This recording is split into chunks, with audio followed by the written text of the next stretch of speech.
Thanks for joining me in another video. A special thanks to one of my viewers for letting me borrow their EV for the day. If you have an EV I can review, email me at info@kaisev.com. Today we're looking at the all-electric Volvo XC40 Recharge Twin. We spent some time with this car back in 2021, but since then it's received a few updates, so let's get started.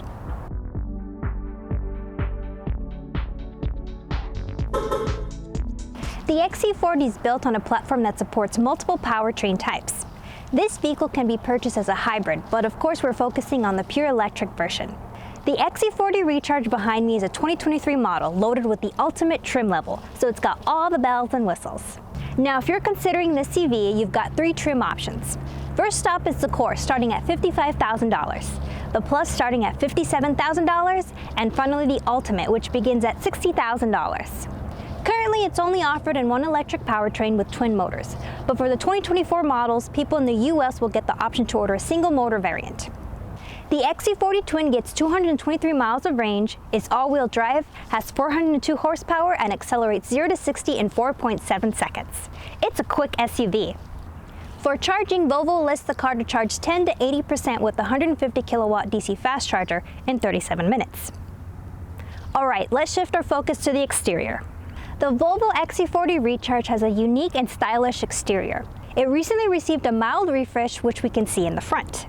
This update brings the XC40 in harmony with the electric Volvo C40 Recharge, another one of Volvo's electric options. So the XC40's front bumper and grille have been revamped, and its LED lights now mirror the C40's angular design. While the rest of the car's body design remains unchanged, the subtle changes come with more options for exterior paint colors and wheels. Here we have the 20-inch 5-spoke black diamond-cut alloy wheels. Volvo has made sure their design language is consistent. If you need compartment space, the Recharge has you covered. Starting with its medium-sized front trunk, perfect for stashing your charging cables or tire repair kit. In the last video, I had such a hard time doing the kick to open with the Recharge. Let's see if I have better luck this time. Okay, don't fail me now.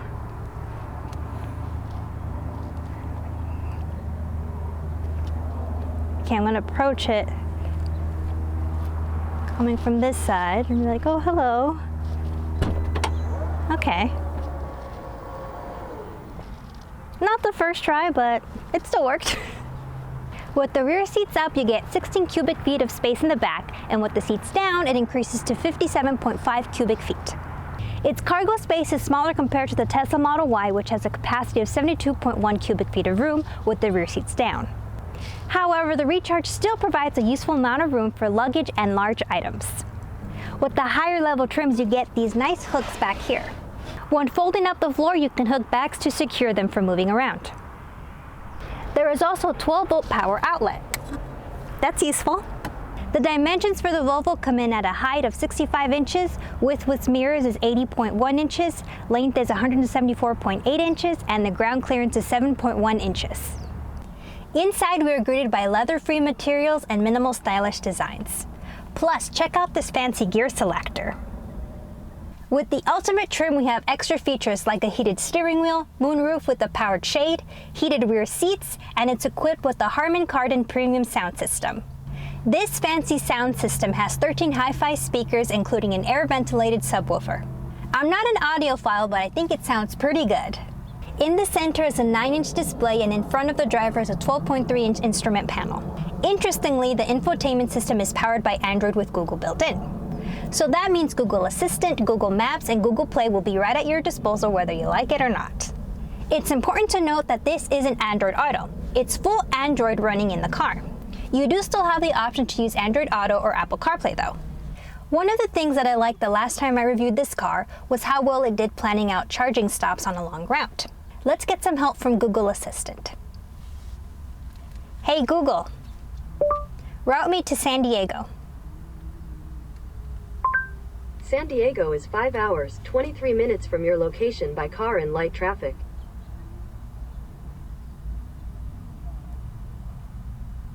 Okay, let's have charging stops. All right. And we're on our way. Conveniently, there's also a little trash bin right here in the center. More importantly, where am I going to charge my phone? I see 2 USB-C ports in the front and 2 USB-C in the back. Of course, a wireless charging pad right in the center. I haven't seen this in a car before. If you open up the glove compartment, there's a hook here for your bag. Yes, please, and thank you. It's the small things. Lastly, the Volvo gets over-the-air updates, which is good news as it receives instant improvements and stays up to date. Speaking of improvements, Volvo is sending out software version 2.9 to its EV fleet. With it comes a big CarPlay update along with other vehicle refinements. Let's start our drive, and once you get in the car will detect your key fob, so there's no need to push a button or anything. There actually isn't a button, but there is a blank space here for where the button is for the hybrid version. Two of my favorite things about this car is how well it drives and the ability to use one-pedal driving. You can deactivate one-pedal driving, but why would you? It makes the car drive seamlessly. But if you do want to deactivate it, you can, and it'll put it into cruise mode. This SUV is quick to accelerate, so you can whip it around town. It's even faster than the Mustang Mach-E, Audi e-tron, and the Nissan Ariya.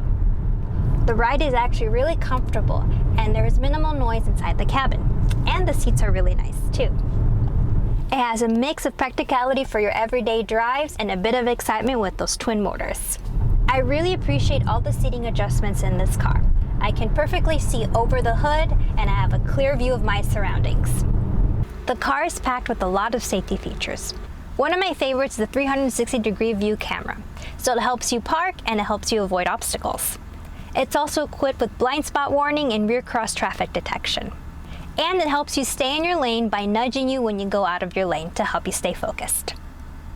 The XC40 Recharge Twin has a typical dual motor configuration with one motor placed at each axle.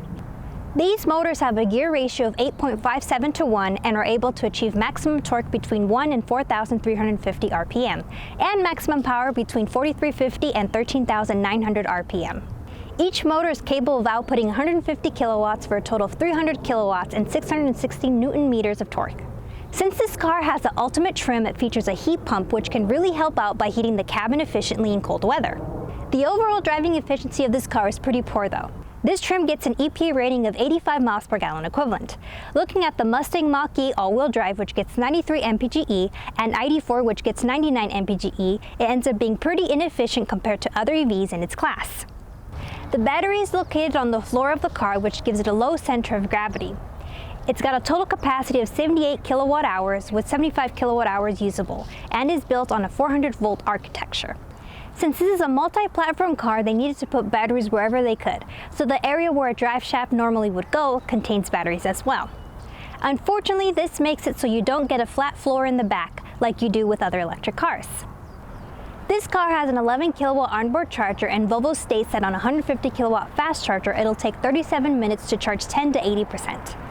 Volvo doesn't state its max charging rate on their site, but if it is 150 kilowatts, that means their C rating is just under a 2, so they could improve their charging speeds a bit. We'll test it out and see how it does. Let's charge it up.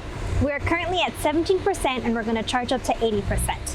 We're going to plug into 150 kilowatt Electrifying America chargers.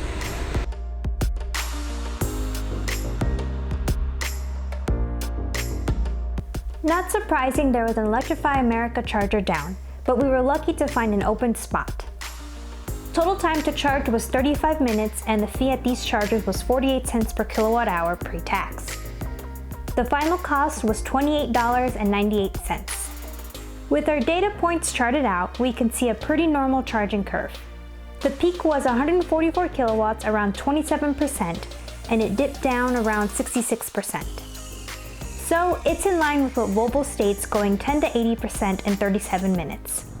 The Volvo XC40 Recharge is a thrilling combination of speed, style, and an overall enjoyable driving experience. It's quick to accelerate and boasts a sleek design that's sure to turn heads on the road. However, it's worth noting that when compared to its competitors, its range and efficiency do fall slightly behind. Additionally, starting at $55,000, the price point might be a bit high for those looking for a more budget-friendly option. Nevertheless, if you're seeking a dynamic ride, the XC40 Recharge remains an enticing choice. The XC40 Recharge is not the only electric option for Volvo. Now you can choose between the XC40 and the C40 Recharge. Overall, they're pretty similar, but the C40 offers a slightly better performance. Also, soon to come will be the Volvo EX90 and the EX30.